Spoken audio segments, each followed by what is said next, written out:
Selamat pagi, perkenalkan saya Mariana Sirley Damayanti Jaung, tingkat 2B dari program studi D3 Keperawatan ND. Di sini saya akan menjelaskan materi tentang konsep negosiasi, konsep kolaborasi, dan konsep supervisi dalam pelaksanaan manajemen keperawatan.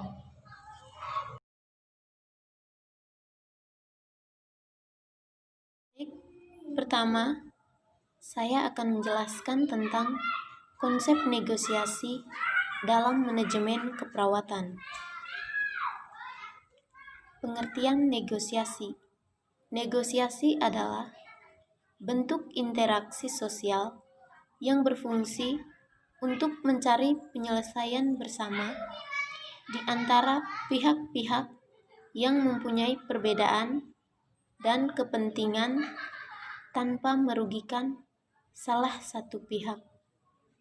Negosiasi berasal dari bahasa Inggris, yaitu negotiate, yang artinya perundingan. Menurut Kamus Besar Bahasa Indonesia, negosiasi ialah proses tawar-menawar dengan jalan perundingan untuk mencapai kesepakatan. Tujuan negosiasi. Pertama, negosiasi yaitu mengurangi perbedaan posisi setiap pihak untuk mencapai kesepakatan bersama. 2. Untuk mendapatkan atau mencapai kata sepakat yang mengandung kesamaan persepsi, saling pengertian, dan persetujuan. 3. Untuk mendapatkan atau mencapai kondisi penyelesaian atau jalan keluar dari masalah yang dihadapi bersama. 4. Untuk mendapatkan atau mencapai kondisi saling menguntungkan di mana masing-masing merasa senang. Bentuk-bentuk negosiasi. Yang pertama, puisi. Yang kedua, drama. Struktur negosiasi. Struktur negosiasi yang pertama, negosiasi minimal. Yang kedua, negosiasi lengkap. Negosiasi minimal terdiri dari pembuka, isi, penutup. Negosiasi lengkap terdiri dari pembuka, pengajuan, penawaran, dan persetujuan. Proses negosiasi. Yang pertama, pihak yang memiliki program atau pihak pertama menyampaikan maksud dengan kalimat santun dan sopan. 2.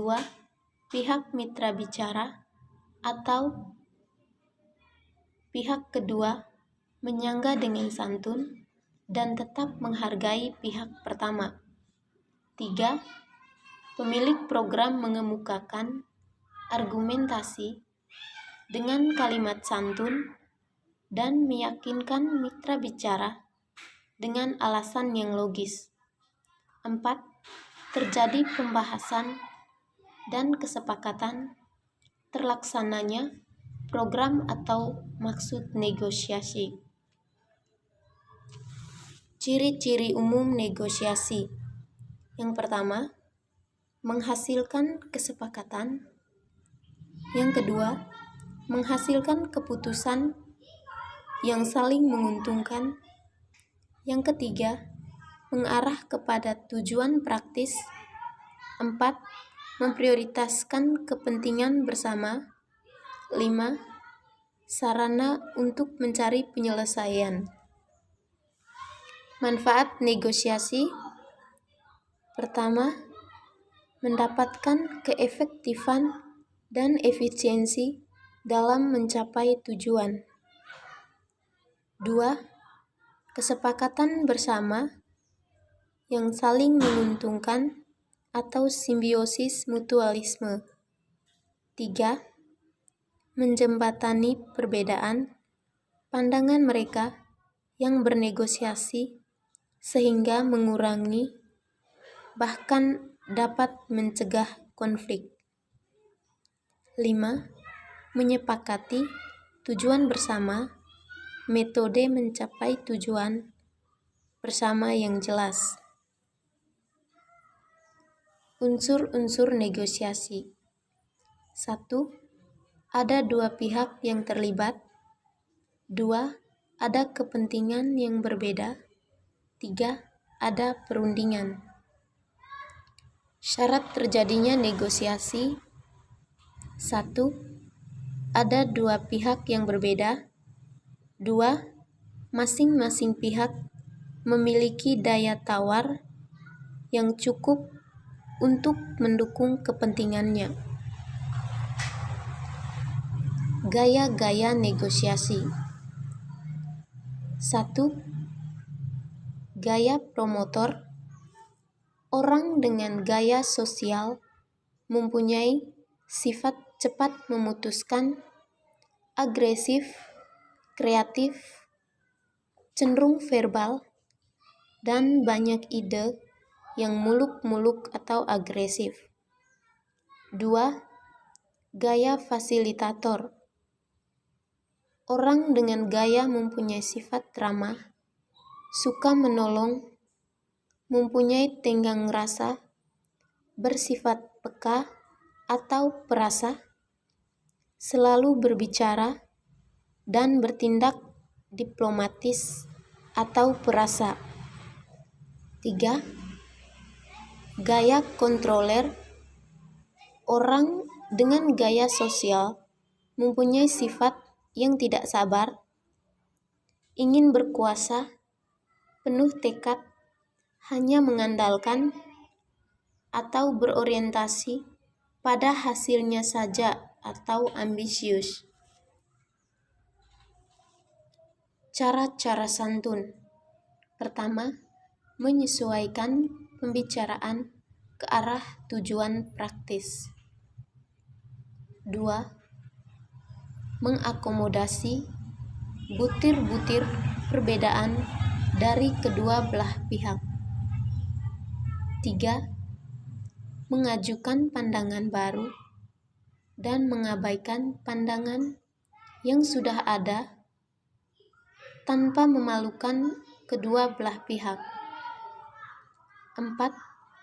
Mengalokasikan tugas dan tanggung jawab masing-masing.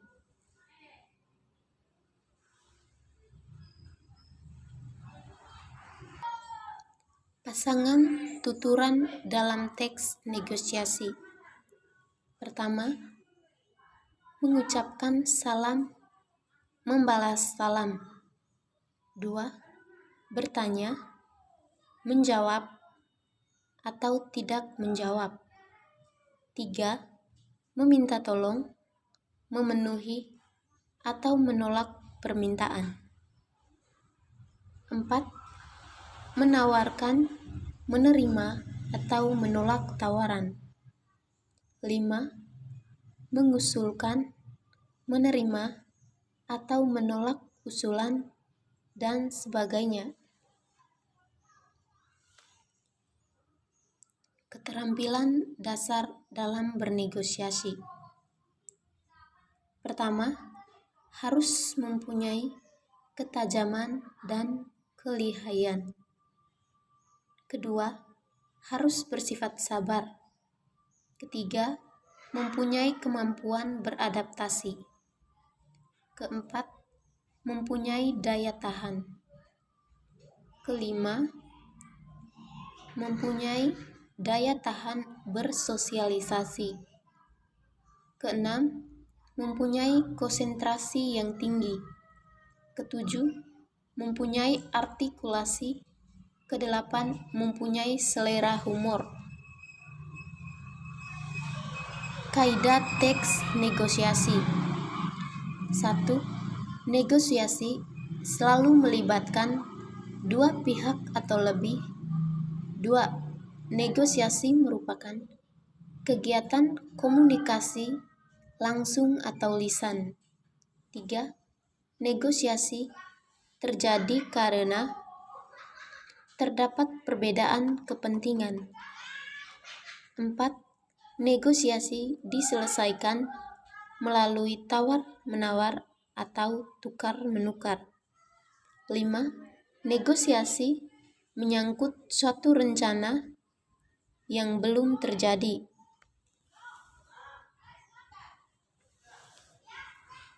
Struktur negosiasi. Pertama, orientasi. Awal pertemuan dan perkenalan antara kedua belah pihak atau penjual dan pembeli. 2. Permintaan. Pihak pembeli mulai menanyakan apa saja yang ditawarkan oleh pihak penjual. 3. Pemenuhan. Tahap atau langkah yang lebih maju dari tahap permintaan. 4. Penawaran. Pihak pembeli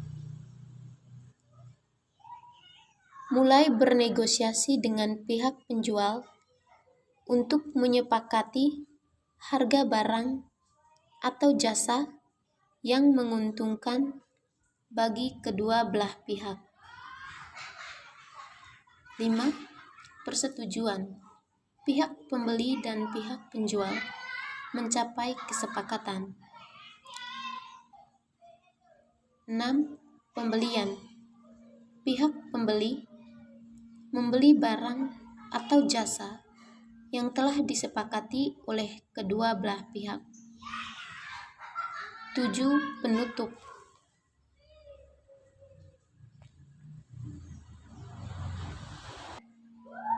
Berikut saya akan menjelaskan materi tentang konsep kolaborasi dalam manajemen keperawatan. Pengertian kolaborasi.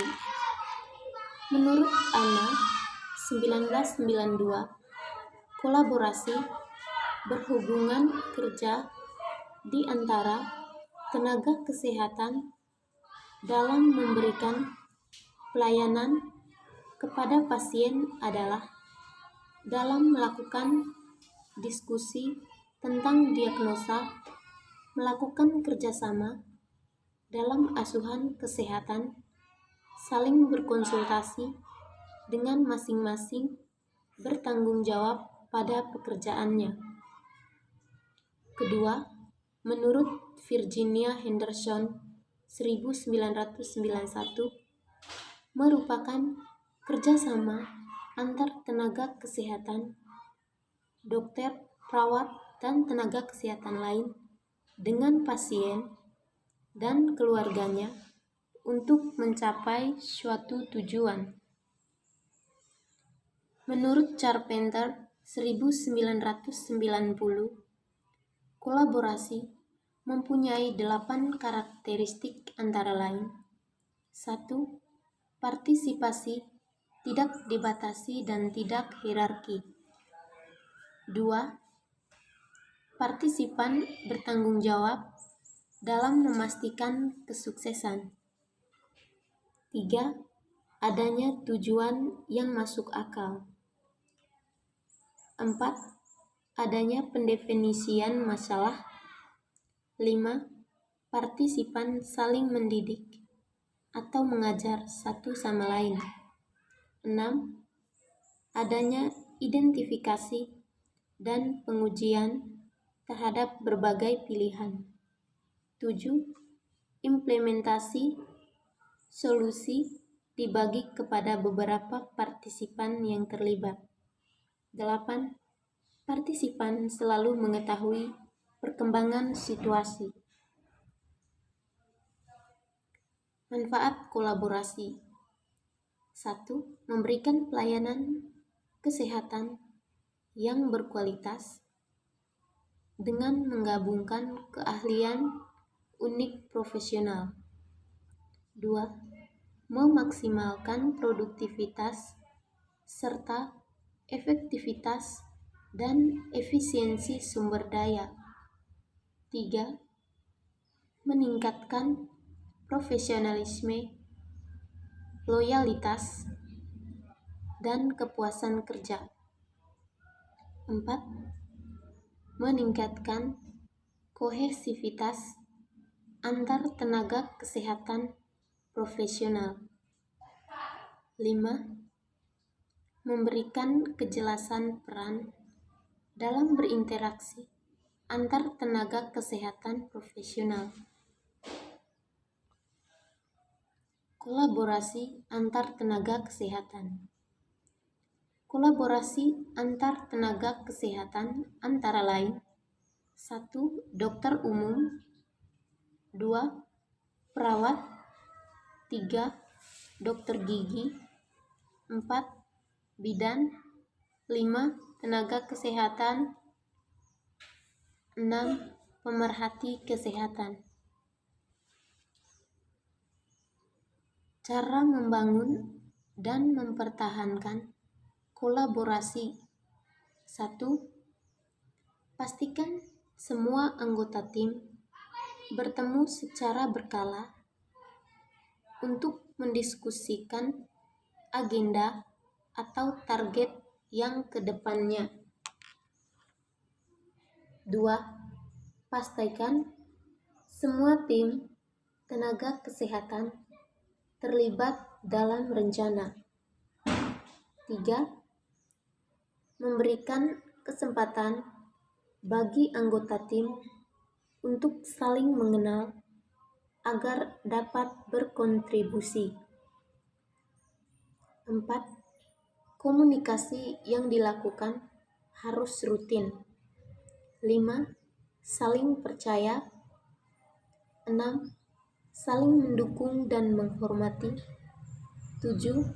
Harus dilakukan evaluasi secara berkala untuk perbaikan ke depannya. 8. Menghargai setiap pendapat dan kontribusi semua anggota tim atau tenaga kesehatan. Prinsip-prinsip kolaborasi tim kesehatan. 1. Pelayanan yang berpusat pada pasien. 2. Adanya hubungan antara tenaga kesehatan dengan pasien yang baik. 3. Tenaga kesehatan menjadi pemimpin yang efektif. 4. Adanya rasa saling menghormati dan percaya. 5. Terjadi komunikasi yang jelas dan efektif. 6. Adanya kejelasan peran dan lingkup pelayanan kesehatan. 7. Adanya kejelasan pertanggungjawaban. 8. Adanya perlindungan kesalahan bagi seluruh anggota tim. 9. Adanya sumber daya manusia dan fasilitas memadai. 10. Adanya penandaan dan pengaturan pembiayaan yang memadai. 10. Sistem pendidikan yang mendukung. 11. Penelitian dan evaluasi.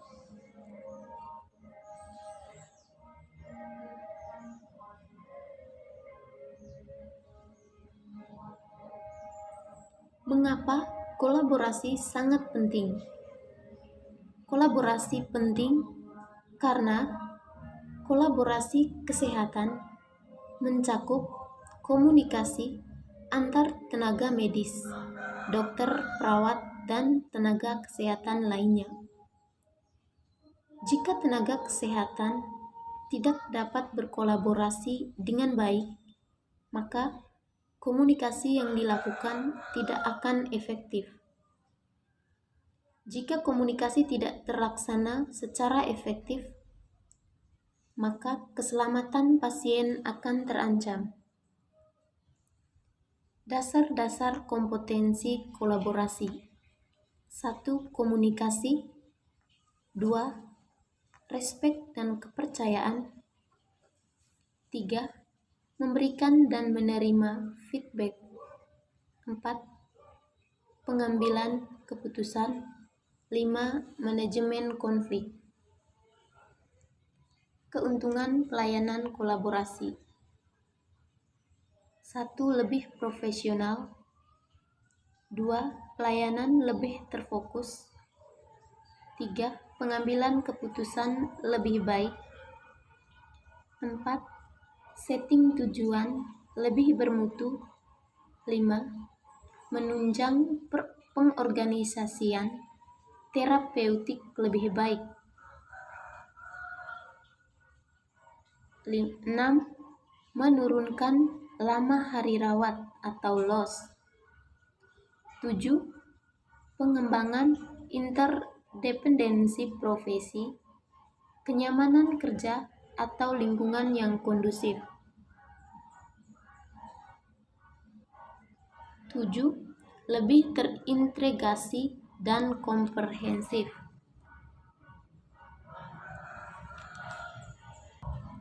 Berikut saya akan menjelaskan tentang konsep supervisi dalam pelaksanaan manajemen keperawatan.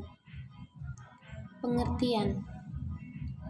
Supervisi mempunyai pengertian yang sangat luas, yaitu meliputi segala bantuan dari pemimpin atau penanggung jawab keperawatan yang tertuju untuk perkembangan para perawat dan staf lainnya dalam mencapai tujuan asuhan keperawatan. Menurut Swansburg 1999, supervisi adalah suatu proses kemudahan sumber-sumber yang diperlukan untuk penyelesaian tugas-tugasnya. Sasaran supervisi. Pertama, pelaksana tugas sesuai dengan pola. 2. Struktur dan hierarki sesuai rencana. 3. Staf yang berkualitas dikembangkan secara kontinu atau sistematis. 4. Pengguna alat yang efektif dan ekonomis. 5. Sistem dan prosedur yang tidak menyimpang. 6. Pembagian tugas wewenang, ada pertimbangan objek atau rasional. 7. Tidak terjadi penyimpangan atau penyelewengan kedudukan dan keuangan. Tujuan mengorganisasikan staf dan pelaksanaan keperawatan. 2. Melatih staf dan pelaksanaan keperawatan. 3. Memberikan arahan dan pelaksanaan tugasnya agar menyadari dan mengerti terhadap peran, fungsi sebagai staf dan pelaksana asuhan keperawatan. 4. Memberikan layanan, kemampuan staf dan pelaksanaan keperawatan dalam memberikan asuhan keperawatan. Fungsi. 1. Fungsi utama supervisi modern adalah menilai dalam memperbaiki faktor-faktor yang mempengaruhi proses pemberian pelayanan asuhan keperawatan. 2. Fungsi supervisi adalah membantu atau assisting, memberi support atau supporting, dan mengajak untuk diikut sertakan. 3. Dalam keperawatan, fungsi supervisi adalah untuk mengatur dan mengorganisir proses pemberian pelayanan keperawatan yang menyangkut pelaksanaan kebijakan pelayanan keperawatan tentang standar asuhan yang telah disepakati. 4. Fungsi utama supervisi dalam keperawatan adalah mengkoordinasikan, menstimuli, dan mendorong ke arah peningkatan kualitas asuhan keperawatan. Prinsip supervisi. Yang pertama, didasarkan atas hubungan profesional dan bukan pribadi. 2. Kegiatan yang direncanakan secara matang. 3. Bersifat edukatif, supporting, dan informal. 3. Memberikan perasaan aman pada staf dan pelaksana keperawatan. 4. Membentuk suatu kerjasama yang demokratis antara supervisor dan staf dalam pelaksanaan keperawatan. Cara supervisi. 1. Langsung. Supervisi dilakukan langsung pada kegiatan yang sedang berlangsung. Pada supervisi modern, diharapkan supervisor terlibat dalam kegiatan agar pengarahan dan pemberian petunjuk tidak dirasakan sebagai pemerintah. 2. Tidak langsung. Supervisi dilakukan melalui laporan, baik tertulis maupun lisan. Supervisor tidak melihat langsung kejadian di lapangan, sehingga mungkin terjadi kesenjangan fakta. Umpan balik dapat diberikan secara tertulis. Kompetensi. Memberikan pengarahan dan petunjuk yang jelas sehingga dapat dimengerti oleh staf dan pelaksana keperawatan. 2. Memberikan saran, nasihat, dan bantuan kepada staf atau pelaksana keperawatan. 3. Memberikan motivasi untuk meningkatkan semangat kerja staf dan pelaksanaan keperawatan. 4. Proses kelompok atau dinamika kelompok.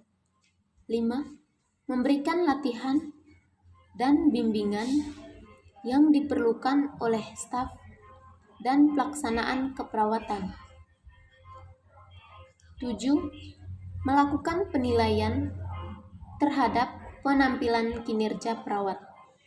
8. Mengadakan pengawasan agar asuhan keperawatan yang lebih baik.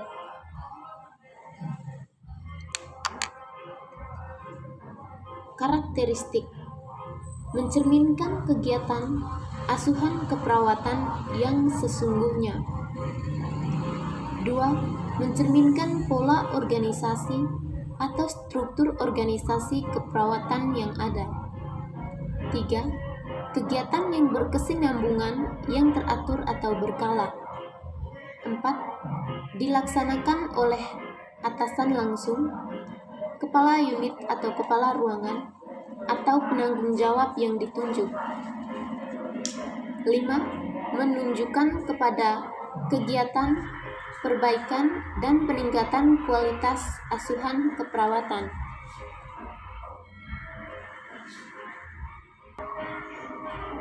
Baik, sekian dan terima kasih. Jika ada kesalahan atau penjelasan yang tidak sesuai, saya mohon maaf. Terima kasih.